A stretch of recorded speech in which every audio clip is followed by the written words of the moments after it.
This is America in the Morning from Westwood One. Good morning, I'm John Trout. It's Wednesday, February 14th, 2024. Here's what's coming up on America in the Morning. Democrats gain a seat in the House of Representatives in the race to replace George Santos in New York. I'm John Stolnis in Washington. A historic impeachment in the U.S. House. The yeas are 214 and the nays are 213. I'm Clayton Neville. President Biden is warning House Republicans of the stakes if they do not allow a vote on the emergency aid package for Ukraine. Sagar Meghani, Washington. Officials in Central Oregon say a reported case of bubonic plague in a resident likely came from a sick pet cat. I'm Norman Hall. On Wall Street, markets are coming off their worst sell-off in almost a year as inflation came in slightly hotter. I'm Jessica Ettinger. In New York City, suspected gang shooting. Mardi Gras ends in New Orleans. We'll have those stories all ahead on America in the Morning.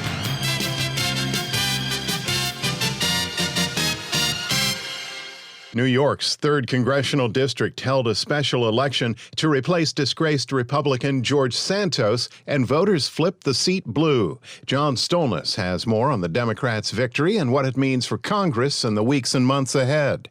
Democrat Tom Suozzi's defeat of Republican challenger Mazi Pilip comes a little more than 2 months after Santos was expelled from Congress on corruption charges and accusations he lied about his qualifications during his campaign. During his celebration speech last night, Suozzi had a message for the House GOP. Stop running around for Trump and start running the country. It's time to find common ground and start delivering for the people of the United States of America. Suozzi previously served as Nassau County's representative to Congress from 2017 to 2023. He chose not to run for re-election in the last midterms, instead losing a primary challenge against Kathy Hochul in his bid for the governorship. Democrats rallied around him to send him back following Santos's expulsion. Shortly after, numerous news outlets called the race, Pilip took to the stage to concede. And we did a great job. We are fighters. Yes, we lost, but it doesn't mean we're going to end here. Pilip is a mother of 7 and of Ethiopian descent. She immigrated to Israel when she was younger. She failed to hold on to the seat. Santos won by 8 points back in November of 2022 in a county that had been growing more Republican, as the issue of immigration has grown more prominent in that area.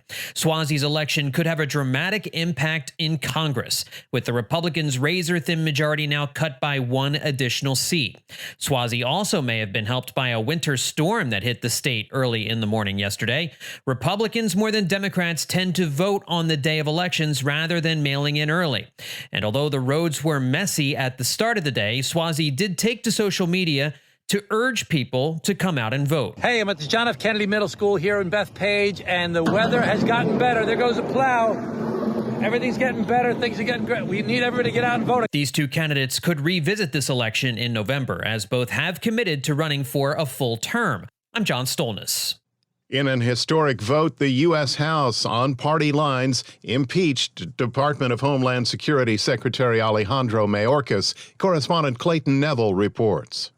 The impeachment's not expected to get through the Democratic-led Senate, but the House vote to impeach marked the first time a cabinet official has been impeached since the 1870s. On this vote, the yeas are 214 and the nays are 213. The resolution is adopted. Republicans like Congresswoman Lauren Boebert celebrating the vote to impeach Alejandro Mayorkas, who's endangered our country by deliberately handing over control of our southern border to the cartel.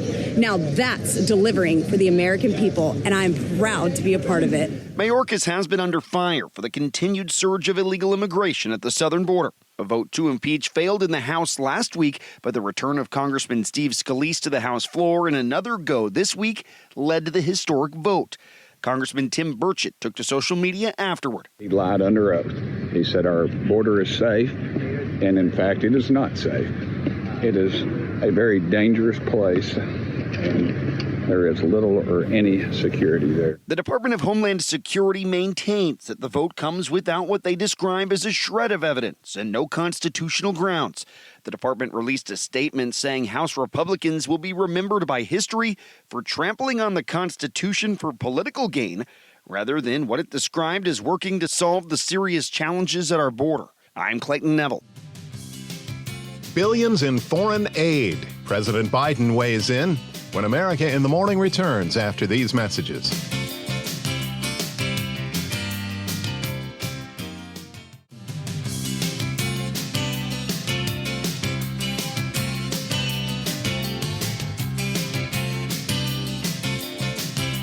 You're listening to America in the Morning. AccuWeather.com meteorologist Carl Erickson has a check of the Wednesday forecast. Carl? Much of the nation will have a break from the recent stormy weather today, especially across the Northeast.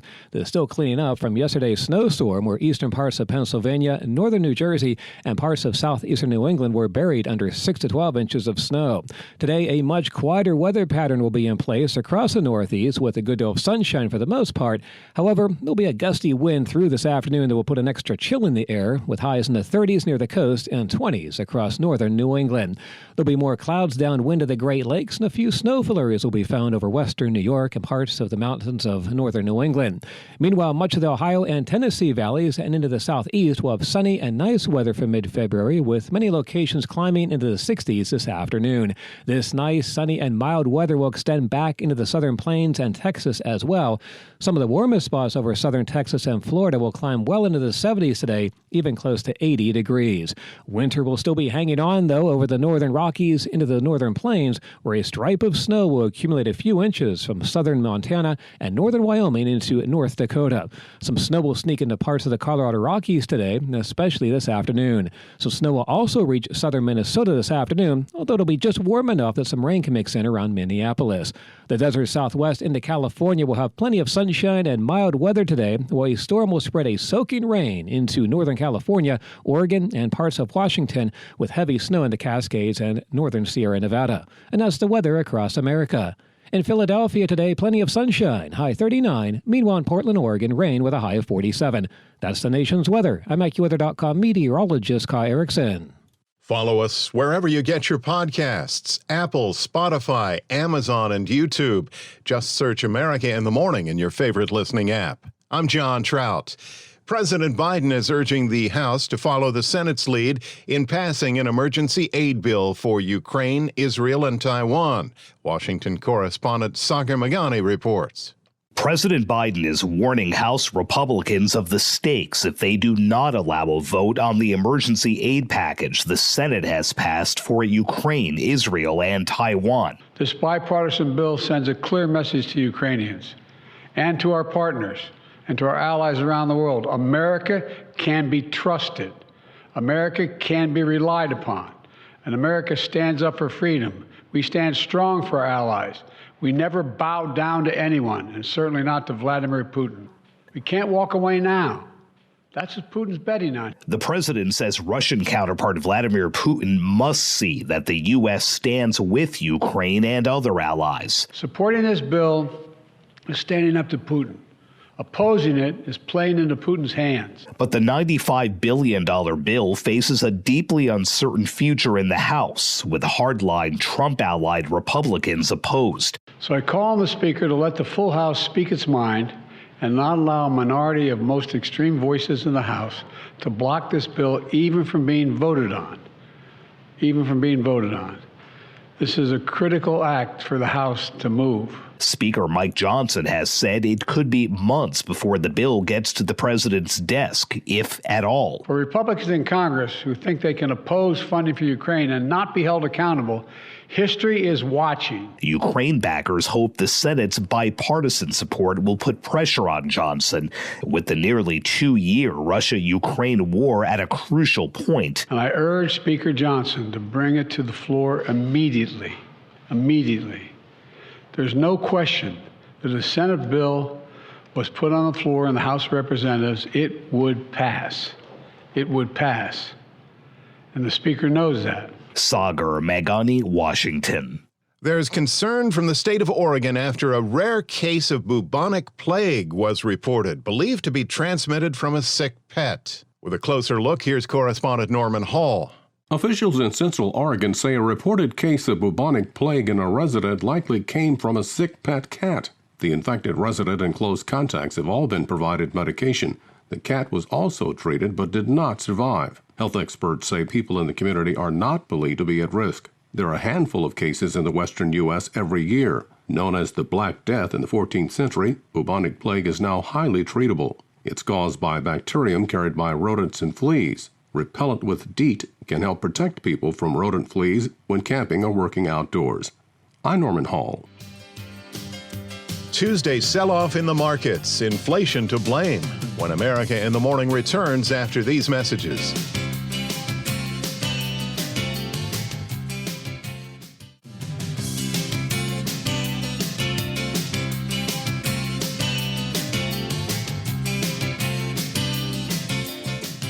This is America in the Morning. Welcome back. The Wall Street Journal is reporting that Walmart is in talks to buy smart television maker Vizio for about $2 billion. Walmart, along with its Sam Club outlets, is currently Vizio's largest customer, and the low-cost Vizio TVs are the retailer's best-selling brand. The deal would be a positive for Walmart, allowing it more space where it can sell advertising and pitch shoppers on their goods and services. A nice run in U.S. markets has come to a screeching halt. CNBC's Jessica Ettinger has that in your Wednesday business report. Wall Street opens this morning after a sell-off for stocks yesterday. The Dow and the S&P 500 indexes each had their worst days in almost a year. There was a big response to a small miss on inflation, but investors took it to mean that inflation could be stubborn, and the Fed won't be cutting interest rates anytime soon. The Dow was down more than 500 points yesterday. The S&P 500 index fell 68. The Nasdaq was down 280 points. We've seen several months of much better than expected inflation data. We get 1 month that looks a little worse than expected. It's not the end of the world. But what it does do is cause that incremental doubt. Stickier inflation, stickier rates for longer. That's actually a riskier environment for the economy in the medium term than if we were seeing a clear slowdown now. New York Life's Lauren Goodwin on CNBC. There were companies yesterday whose shares hit all-time highs, like Walmart, Berkshire Hathaway B, Chubb, Progressive, Travelers, and Waste Management. Now, here's what happened with inflation in January. And by the way, there's the January effect. And some say that was in play because companies typically raise prices every January. Inflation came in hotter than expected. Consumer prices up 0.3% from December, and they were up 3.1% from January a year ago. The Fed's target is 2%. I don't think the Fed is going to be as freaked out about this number as perhaps the market is. If you look back, we pulled a quote from Susan Collins last week. She just says, look, this is we think it's going to come down and the road may well be bumpy. CNBC senior economics reporter Steve Leisman. There are some ways we can all help bring down inflation. Yeah, well, we can all stop buying higher priced items at restaurants and at grocery stores. And to be sure, many people already are. Coca-Cola reported mixed quarterly results yesterday. Of course, it said it raised prices in the quarter, and then it found it was selling less. Volumes were down. Packaged goods group is not a good group to be in. If they put through price increases, we see that the customer balks. By the way, McDonald's talked about price increases and the customer balking. There is a considerable group of people, they make $40,000 to $100,000, who right now are on the fence about spending and would rather make things at home. And at home is still cheaper, of course, than going out. CNBC's Mad Money host, Jim Cramer. On today's watch list, we get earnings from another packaged goods company, Kraft Heinz, plus Generac, Cisco Systems, TripAdvisor, and Occidental Petroleum. The New York Fed releases data on buy now, pay later, or pay in 4 loans. Uber, Lyft, and DoorDash workers planning a nationwide protest today. Thank you. CNBC's Jessica Ettinger. Suspected gang shooting in New York. Mardi Gras ends. Those stories when America in the Morning continues after these messages.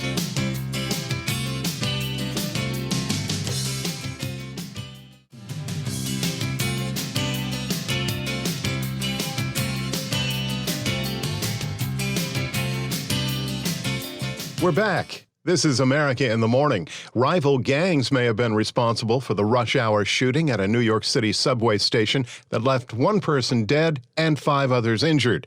Correspondent Julie Walker reports the suspects remain at large. Police in New York City believe there were 3 shooters in Monday afternoon's deadly subway shooting involving 2 rival groups on a 4 train in the Bronx. NYPD Chief of Detectives Joseph Kenney. If you can imagine a chaotic scene, you have a crowded train pulling onto a crowded platform, one shot being fired. Now everybody's trying to scramble to get off the platform. A 35-year-old man was killed and 5 others, including 2 14-year-olds and a 71-year-old man, were sent to the hospital with gunshot wounds. The motive, we believe, for this incident is going to be gang-related between these 2 rival groups. Kenney says they found 19 9mm shell casings discharged. Some were on the train, others on the platform, and some on the street. Julie Walker, New York. Correspondent Haya Panjwani reminds us today is Valentine's Day. It's also Ash Wednesday, which means that in New Orleans, Mardi Gras has come to a close. Throughout the United States, but especially in New Orleans, Carnival season marks Fat Tuesday or Mardi Gras. Even though it's a secular celebration, Carnival is rooted in Christian and Roman Catholic traditions. It begins on January 6th, the 12th day after Christmas, and concludes on Mardi Gras. Paige Vance is the captain of the Bosom Buddies, which organized a march this past Friday. We do what we do because there's nothing like it in the world. There's nothing like Mardi Gras in the United States. There's nothing like New Orleans in the United States. It doesn't get better. It doesn't get more fun. I'm Haya Panjwani.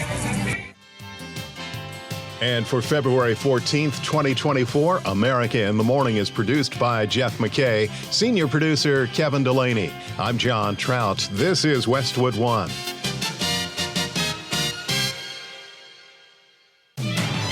This is America in the Morning from Westwood One. I'm John Trout. Coming up this half hour. President Biden is ripping his predecessor for comments about America's commitment to protect its NATO allies. Sagar Meghani, Washington. Blanketing snow in parts of the Northeast. I'm Clayton Neville. One governor is redistricting maps to avoid heading to the state Supreme Court. I'm Katie Clark with details. Jackie Robinson's statue vandalized. The end of gunshot detection in Chicago. And from Texas, a report on a vehicle running into a hospital. Sunday's Super Bowl was the most watched TV program in U.S. history. I'm Archie Zaraletta with the latest. What to watch and where to watch it with that special someone today. I'm Kevin Carr. Back after these messages.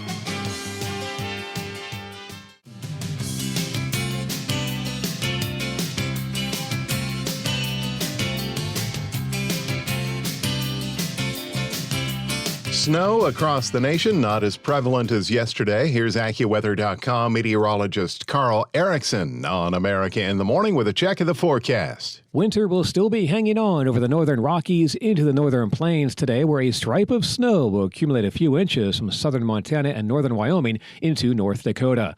Some snow will sneak into parts of the Colorado Rockies today, especially this afternoon and evening. Some snow will also reach southern Minnesota this afternoon, although it'll be just warm enough that some rain can mix in around Minneapolis and into northern Iowa. Meanwhile, the Northeast will have a break from the recent stormy weather after yesterday's storm dumped a swath of 6 to 12 inches of snow from eastern parts of Pennsylvania into northern New Jersey and parts of southeastern New England. Today, a much quieter weather pattern will be in place across the Northeast with a good deal of sunshine for the most part. However, there'll be a gusty wind through this afternoon that'll put an extra chill in the air with highs in the 30s near the coast and 20s across northern New England. There'll be more clouds downwind of the Great Lakes region with a few snow flurries found over western parts of New York State and parts of the mountains of northern New England. The west will turn stormy again as rain will soak northern California, Oregon, and parts of Washington with heavy snow falling across the Cascades and northern Sierra Nevada. Meanwhile, much of the Ohio and Tennessee valleys and into the southeast will have plenty of sunshine and nice weather for mid-February, with many locations climbing into the 60s for highs this afternoon. This nice, sunny, and mild weather will extend back into the southern plains and Texas as well. Some of the warmest spots over southern Texas and Florida will climb well into the 70s today, even close to 80 degrees. The desert southwest into California will have plenty of sunshine and mild weather with highs in the 60s to lower 70s, just a few clouds sneaking in across Arizona and New Mexico. That's the nation's weather. I'm AccuWeather.com meteorologist Carl Erickson. Follow us wherever you get your podcasts. Apple, Spotify, Amazon, and YouTube. Just search America in the Morning in your favorite listening app. I'm John Trout. President Biden went before the cameras Tuesday and blasted Donald Trump's comments questioning America's commitment to protecting NATO allies from a Russian attack that did not meet their defense spending quotas. Washington correspondent Sagar Meghani reports. President Biden is ripping his predecessor for comments that sow doubts about America's commitment to protect its NATO allies from attack. The former president has sent a dangerous and shockingly, frankly, un-American signal to the world. Just a few days ago, Trump gave an invitation to Putin to invade some of our allies, NATO allies. He said if an ally didn't spend enough money on defense, he would encourage Russia to, quote, do whatever the hell they want, end of quote. Can you imagine a former president of the United States saying that? The whole world heard it. The worst thing is he means it. Donald Trump said Saturday he once warned an alliance member the U.S. would not protect it from Russian attack if it was not paying enough for its own defense. No, I would not protect you. In fact, I would encourage them to do whatever the hell they want. You got to pay. For God's sake, it's dumb, it's shameful, it's dangerous, it's un-American. When America gives us word, it means something. When we make a commitment, we keep it. And NATO is a sacred commitment. Donald Trump looks at this as if it's a burden. When he looks at NATO, he doesn't see the alliance that protects America and the world. He sees a protection racket. The president says the U.S. commitment to NATO's Article 5, which holds that an attack on one ally is an attack on all, is sacred. No other president in our history has ever bowed down to a Russian dictator. Well, let me say this as clearly as I can. I never will. And says Trump doesn't get that the commitment works for the U.S. as well, noting Article 5 has only been invoked once. And it was done to stand with America after we were attacked on 9/11. Sagar Meghani, Washington. Parts of the Northeast were hammered by snow yesterday, turning some roads into slush. Airport traffic delayed or canceled. But as planned, a special election vote in New York did take place. Correspondent Clayton Neville has more on the impacts of the storm. The mid-February winter blast dropped massive amounts of snow from New York and New Jersey to Pennsylvania and Massachusetts. Nearly 50 million people in the Northeast were under winter weather alerts. We're taking this storm extremely serious. We want New Yorkers to do the same. New York City Mayor Eric Adams says more than 3 inches of snow fell in the city, the most in a few years. As the forecasts continue to shift, we will continue to notify New Yorkers. It's going to be low visibility, high wind gusts. Students in New York City had classes online, and snowfall totals were even higher in other spots. North of NYC, 10 inches of snow fell, as many as 15 in parts of eastern Pennsylvania. Slick conditions for drivers and road crews in Boston. We're on the clock for 24 hours no matter what, so we'll be here. If it stops, we get to go home. If not, we'll be here all night. NBC 10 in Boston spoke with motorists. I hate the cold. I wish I was in Florida. They should have all shopped yesterday and tried to stay home, because if you just let the plows do their job, it's the best thing, you know. But let's get the snow out of the way. The winter weather had wide-ranging impacts with more than 1,500 flights canceled. While the majority of expected snow has fallen, it's the frigid temperatures now that still have a grip on parts of the Northeast. I'm Clayton Neville.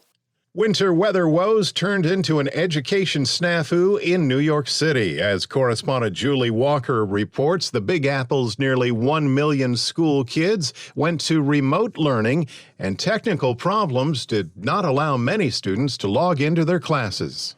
Instead of a snow day, the country's largest school system, New York City, had remote learning for the storm, but with 1 million students needing to get online along with teachers, it did not work out as planned, leaving many upset. I would give it a failing grade. That was Staten Island parent Mary Grace Lamonti, who has 2 young children. She was lucky and got online. A lot of people can't even access the system.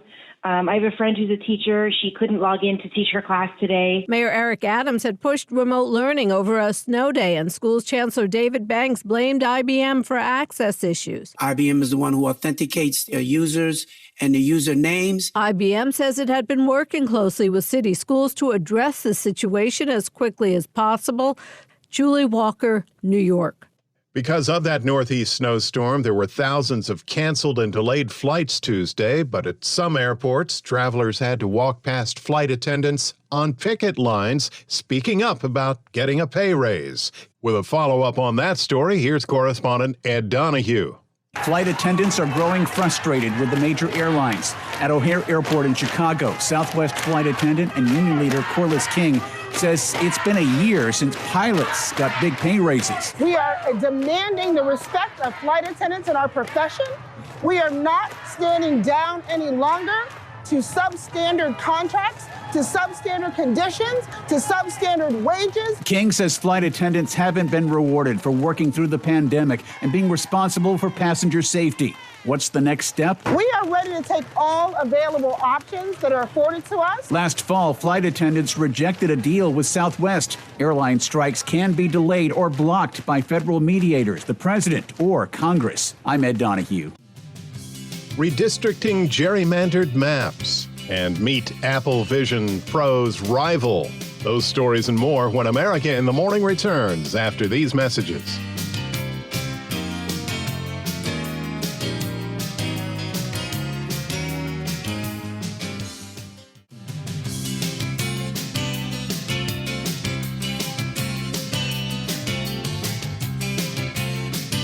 Welcome back. This is America in the Morning. I'm John Trout. In Wisconsin, Republicans and Democrats are meeting in the middle to rework purported gerrymandered maps for redistricting legislative boundaries. Katie Clark reports the alternative was a final court challenge that would have taken it out of their hands. A battle has gone on for many years in Wisconsin and is finally coming to a head. Decisions are being made on redistricting for the 2024 election. Wisconsin Governor Tony Evers redrew maps that skew away from Republican-heavy districts to a more Democratic representation. Republicans have had a supermajority in both the Wisconsin Assembly and Senate. For over 10 years, the maps have favored Republican voting while Democrats were feeling underrepresented. A few months ago, the Wisconsin Supreme Court ruled the current maps were unconstitutional. The Democratic governor's maps are being approved by state Republicans, which avoids a trip to the state Supreme Court for a decision. Wisconsin State Majority Leader Devin LeMahieu. The legislature, we're going to step up. We're going to end this sham litigation and pass the governor's map. The 2024 election is almost here. Passing these maps and having them signed by the governor will give Wisconsin voters the certainty that they deserve. Democratic Senator Chris Larson. Forgive me for speculating because this is what has been happening repeatedly for the last 14 years. There will be every attempt after this is passed to continue to try and prevent the public from actually being represented in this legislative body and in the state assembly. I'm Katie Clark. A suspect has been apprehended, charged in the destruction of a statue honoring Jackie Robinson in Kansas. Correspondent Jennifer King reports. Lieutenant Aaron Moses with the Wichita, Kansas Police says 45-year-old Ricky Alderetti was charged Monday in the theft of a bronze statue of baseball great Jackie Robinson. Our investigation has led us to be very confident that it was not a race-related crime. Instead, it was due to financial gain for common medals. Only the feet of the statue were left on its base at a park where hundreds of children played youth baseball in League 42, named for Robinson's uniform number with the Brooklyn Dodgers. Remnants of the statue and a truck believed to have been used in the theft were recovered. If you try to take something from this community, it won't be tolerated. Wichita Police Chief Joe Sullivan says surveillance video points to additional suspects. I am confident this is only the first arrest. Audio courtesy KAKE. Bob Lutz with the Little League nonprofit that commissioned the sculpture says donations have been pouring in. The artist's mold may still be viable to replace the statue. Lutz says some of the extra money raised could be used to enhance programming and facilities. I'm Jennifer King. Chicago will stop using what some deemed a controversial gunshot detection system later this year. Lisa Dwyer has details. Chicago's Mayor Brandon Johnson says the city is not renewing its ShotSpotter contract. The system relies on an artificial intelligence algorithm and microphones to identify gunshots, but it's been criticized for inaccuracy, racial bias, and law enforcement misuse. Chicago's $49 million contract with SoundThinking expires Friday. The city plans to wind down its use of the ShotSpotter technology by late September. Johnson campaigned on a promise to end the use of ShotSpotter, putting him at odds with law enforcement. Police say the technology puts officers on the scene of shootings much faster than waiting for 911 calls. I'm Lisa Dwyer. Authorities are investigating after a vehicle crashed into the emergency room at an Austin, Texas hospital. Correspondent Norman Hall has that story.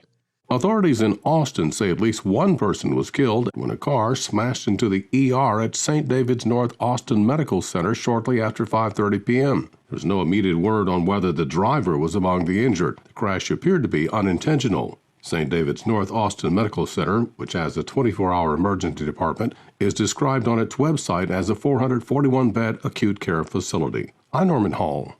The new Apple Vision Pro headsets come with a hefty price tag as well as some weighty problems.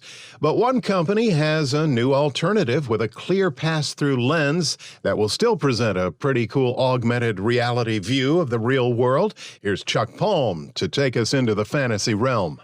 A new tech AI startup has released a pair of frame glasses that tout having AI superpowers. Brilliant Labs have created the frame glasses with a clear lens that can be replaced to fit your prescription. With features like visual search, instant translation, and landmark identification, this open-source AI allows the end user to add more applications and grow its intelligence with use. Since the frames are clear, the user has no danger of walking in public while wearing these AI augmented reality glasses. The glasses also come with a 1280 by 720 camera, a microphone, and a 220 milliamp battery. The RXable glasses still kick the affordable lenses up to $448 and start shipping on April 15th. Tell us what you think at allthetoptech.tech. I'm Chuck Palm. With your midweek sports report on America in the Morning, here's Robert Workman. NBA last night, the first-place Celtics won their fifth straight, 118-100 over the Nets. Jason Tatum scored 41 points. Anthony Edwards had 41 as the Timberwolves trampled the Blazers 121-109. Minnesota holds the top spot in the West. Heat led wire-to-wire as they battered the Bucks. Bam Adebayo notched a triple-double. Thunder rattled the Magic, 33 for Jalen Williams. Shai Gilgeous-Alexander added 32. Suns outlasted the Kings and the Lakers over the Pistons. College basketball, number 4 Marquette gets the win at Butler, but 7th-ranked North Carolina fell at Syracuse. That's the Tar Heels' third loss in their last 5 games. Number 10 Iowa State won at Cincinnati. 12th-ranked Baylor handled number 25 Oklahoma. And Indiana State's return to the rankings may not last very long. The 23rd-ranked Sycamores lost to Illinois State last night, their first game as a top 25 team since the Larry Bird era in 1979. Hockey, the Oilers rolled over the Red Wings, their 8th straight win at home. Connor McDavid had a career-high 6 assists. Lightning zapped the Bruins on Braden Point's shootout goal. Always fun to play them. You know, they're a skilled group. They work hard. They're good structure. They're fun games. They're tough to win, but, I'm glad we did tonight. Kraken tripped the Islanders in a shootout. Sabres silenced the Kings. Ukko-Pekka Luukkonen made 33 saves for his 4th shutout of the season. Canadians blanked the Ducks, holding Anaheim to just 13 shots. Maple Leafs beat the Blues. Bobby McMahon with his first ever hat trick. Senators slammed the Blue Jackets. Brady Tkachuk, the second hatter of his career. Avalanche crushed the Capitals to snap a 4-game rock slide. Arturi Lehkonen had 2 goals and 2 assists. Alex Ovechkin scored for the 6th straight game. Wins for the first-place Canucks as well as the Devils and the Stars. And for most of baseball, pitchers and catchers report today. It's a sure sign of spring. That's Wednesday Sports. Sports with Robert Workman. When we return on America in the Morning, meet Major League Baseball's new play-by-play announcer, the first female to garner that title after these messages.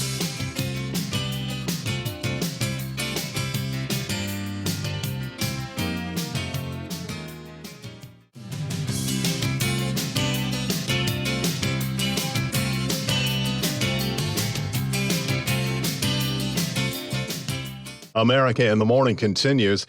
Many considered it an exciting game, but it was also one for the Super Bowl ratings record book. Correspondent Margie Zaraletta has that. The Super Bowl averaged 123.4 million viewers on CBS, Nickelodeon, Univision, and Paramount Plus, as well as on the NFL's digital platforms, according to Nielsen and Adobe Analytics.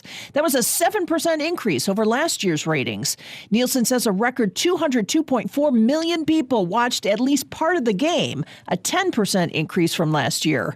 Why the jump? It was only the second Super Bowl ever to go into overtime, and there was the Taylor Swift effect. But Nielsen also counted viewers differently. It started including out-of-home viewers in limited markets for its ratings starting in 2020, but this year it was from all 50 states. I'm Margie Zaraletta. From the record books to the glass ceiling, a veteran broadcaster is set to become baseball's first full-time female play-by-play announcer. Correspondent Gethin Coolball has the story. Veteran baseball broadcaster Jenny Kavnar is the new primary play-by-play announcer for the Oakland Athletics, hired by NBC Sports California. Kavnar becomes the first woman to handle primary play-by-play duties in Major League history, set to be the voice for most of the A's games during the upcoming 2024 season. She has covered baseball for 17 of her 20 years in the media business, most recently calling Colorado Rockies games the past 12 years as a backup play-by-play announcer, while also hosting pregame and postgame shows and regional coverage. I'm Gethin Coolbaugh. Many of us will celebrate Valentine's Day today, and if not directly focused on your sweetheart, there are some things you can watch together. Kevin Carr takes a look. Today is Valentine's Day, and there's plenty of romance to watch. By analyzing Google searches for films with romance as a theme, Venture Smarter ranked the most searched films for Valentine's Day. Sorry, buddy. Elements don't mix. Topping the list was Pixar's Elemental, available on Disney+. Flying. In second place was Titanic, which is available on Paramount+. I think you're the prettiest person I've ever seen. Really? And rounding out the top three was the Jennifer Lawrence R-rated rom-com No Hard Feelings, available on Netflix. What do you want? What do you want? It's not that simple. What do you want? Google users wanted The Notebook, available on Max and Hulu. Do you have any interests outside of work? I enjoy various physical pursuits. 50 Shades of Grey, available on Peacock and Max, was also tied down. Lovers looking for a night out can see Lisa Frankenstein in theaters. I tend to his grave. I talked to him.